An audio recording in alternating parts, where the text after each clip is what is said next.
بسم اللہ الرحمن الرحیم۔ شروع اللہ کا نام لے کر جو بڑا مہربان نہایت رحم والا ہے۔ الف لام میم، یہ حکمت کی بھری ہوئی کتاب کی آیتیں ہیں، نیکوکاروں کے لیے ہدایت اور رحمت، وہ جو نماز کی پابندی کرتے اور زکوٰۃ دیتے ہیں اور وہی ہیں جو آخرت کا یقین رکھتے ہیں، یہی اپنے پروردگار کی طرف سے ہدایت پر ہیں اور یہی کامیاب ہیں۔ اور لوگوں میں بعض ایسا ہے جو بیہودہ حکایتیں خریدتا ہے تاکہ لوگوں کو بے سمجھے اللہ کے راستے سے گمراہ کرے اور اس سے ہنسی کرے، یہی لوگ ہیں جن کو ذلیل کرنے والا عذاب ہوگا۔ اور جب اس کو ہماری آیتیں سنائی جاتی ہیں تو اکڑ کر منہ پھیر لیتا ہے، گویا ان کو سنا ہی نہیں، جیسے اس کے کانوں میں ثقل ہے۔ تو اس کو درد دینے والے عذاب کی خوشخبری سنا دو۔ جو لوگ ایمان لائے اور نیک کام کرتے رہے ان کے لیے نعمت کے باغ ہیں، ہمیشہ ان میں رہیں گے۔ اللہ کا وعدہ سچا ہے اور وہ غالب ہے، حکمت والا ہے۔ اسی نے آسمانوں کو ستونوں کے بغیر پیدا کیا جیسا کہ تم دیکھتے ہو، اور زمین میں پہاڑ بنا کر رکھ دیے تاکہ وہ تم کو لے کر ڈولنے نہ لگے، اور اس میں ہر طرح کے جانور پھیلا دیے۔ اور ہم ہی نے آسمان سے پانی نازل کیا، پھر اس میں ہر قسم کی نفیس چیزیں اگائیں۔ یہ تو اللہ کی تخلیق ہے۔ اب مجھے دکھاؤ کہ اللہ کے سوا جو ہستیاں ہیں انہوں نے کیا پیدا کیا ہے۔ حقیقت یہ ہے کہ یہ ظالم کھلی گمراہی میں ہیں۔ اور ہم نے لقمان کو دانائی بخشی کہ اللہ کا شکر کرو، اور جو شخص شکر کرتا ہے تو اپنے ہی فائدے کے لیے شکر کرتا ہے، اور جو ناشکری کرتا ہے تو اللہ بھی بے نیاز ہے، لائق حمد و ثنا ہے۔ اور اس وقت کو یاد کرو جب لقمان نے اپنے بیٹے کو نصیحت کرتے ہوئے کہا کہ بیٹا، اللہ کے ساتھ شرک نہ کرنا، شرک تو بڑا بھاری ظلم ہے۔ اور ہم نے انسان کو، جسے اس کی ماں تکلیف پر تکلیف سہ کر پیٹ میں اٹھائے رکھتی ہے، پھر اس کو دودھ پلاتی ہے، اور آخر کار 2 برس میں اس کا دودھ چھڑانا ہوتا ہے، میں نے تاکید کی ہے کہ میرا بھی شکر کرتا رہے اور اپنے ماں باپ کا بھی، کہ تم کو میری ہی طرف لوٹ کر آنا ہے۔ اور اگر وہ دونوں تجھ پر زور ڈالیں کہ تو میرے ساتھ کسی ایسی چیز کو شریک کرے جس کا تجھے کچھ بھی علم نہیں، تو ان کا کہا نہ ماننا۔ ہاں، دنیا کے کاموں میں ان کا اچھی طرح ساتھ دینا، اور جو شخص میری طرف رجوع لائے اس کے راستے پر چلنا، پھر تم کو میری طرف لوٹ کر آنا ہے، تو جو کام تم کرتے رہے ہو سب سے تم کو آگاہ کر دوں گا۔ لقمان نے یہ بھی کہا کہ بیٹا، اگر کوئی عمل چاہے رائی کے دانے کے برابر بھی چھوٹا ہو، اور ہو بھی کسی پتھر کے اندر یا آسمانوں میں مخفی ہو یا زمین میں، اللہ اس کو قیامت کے دن لا موجود کرے گا۔ کچھ شک نہیں کہ اللہ باریک بین ہے، خبردار ہے۔ بیٹا، نماز کی پابندی رکھنا اور لوگوں کو اچھے کاموں کے کرنے کا مشورہ دیتے رہنا، بری باتوں سے منع کرتے رہنا، اور جو مصیبت تجھ پر واقع ہو اس پر صبر کرنا، بے شک یہ بڑی ہمت کے کام ہیں۔ اور تکبر کرتے ہوئے لوگوں کے سامنے گال نہ پھلانا اور زمین میں اکڑ کر نہ چلنا، اس لیے کہ اللہ کسی اترانے والے شیخ خورے کو پسند نہیں کرتا۔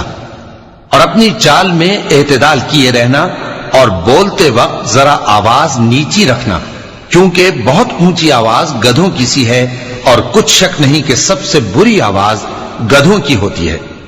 کیا تم نے نہیں دیکھا کہ جو کچھ آسمانوں میں اور جو کچھ زمین میں ہے سب کو اللہ نے تمہارے قابو میں کر دیا ہے، اور تم پر اپنی ظاہری اور باطنی نعمتیں پوری کر دی ہیں۔ اور بعض لوگ ایسے ہیں کہ اللہ کے بارے میں جھگڑتے ہیں، نہ علم رکھتے ہیں اور نہ ہدایت اور نہ کتاب روشن۔ اور جب ان سے کہا جاتا ہے کہ جو کتاب اللہ نے نازل فرمائی ہے اس کی پیروی کرو، تو کہتے ہیں کہ ہم تو اسی کی پیروی کریں گے جس پر ہم نے اپنے باپ دادوں کو پایا۔ بھلا اگرچہ شیطان ان کو دوزخ کے عذاب کی طرف بلاتا ہو تب بھی۔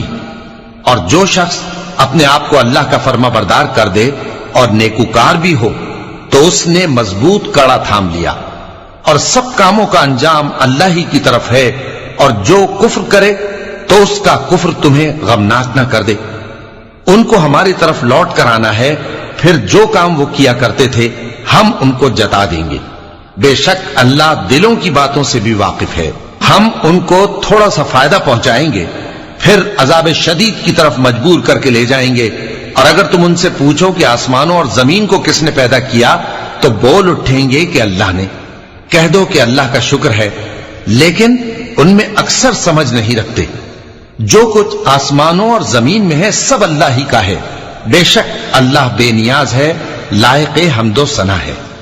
اور اگر یوں ہو کہ زمین میں جتنے درخت ہیں سب کے سب قلم ہو اور سمندر کا تمام پانی سیاہی ہو اور اس کے بعد 7 سمندر اور سیاہی ہو جائیں تو اللہ کی باتیں یعنی اس کی صفتیں ختم نہ ہوں۔ بے شک اللہ غالب ہے، حکمت والا ہے۔ اللہ کو تمہارا پیدا کرنا اور جلا اٹھانا ایک شخص کے پیدا کرنے اور جلا اٹھانے کی طرح ہے۔ بے شک اللہ سننے والا ہے، دیکھنے والا ہے۔ کیا تم نے نہیں دیکھا کہ اللہ ہی رات کو دن میں داخل کرتا ہے اور دن کو رات میں داخل کرتا ہے، اور اسی نے سورج اور چاند کو کام میں لگا رکھا ہے، ہر ایک وقت مقرر تک چل رہا ہے، اور یہ کہ اللہ تمہارے سب اعمال سے خبردار ہے۔ یہ اس لیے کہ اللہ کی ذات ہی برحق ہے، اور جس کو یہ لوگ اللہ کے سوا پکارتے ہیں وہ سب باطل ہے، اور یہ کہ اللہ ہی عالی رتبہ ہے، گرامی قدر ہے۔ کیا تم نے نہیں دیکھا کہ اللہ ہی کی مہربانی سے کشتیاں سمندر میں چلتی ہیں تاکہ وہ تم کو اپنی کچھ نشانیاں دکھائے؟ بے شک اس میں ہر صبر کرنے والے، شکر کرنے والے کے لیے نشانیاں ہیں۔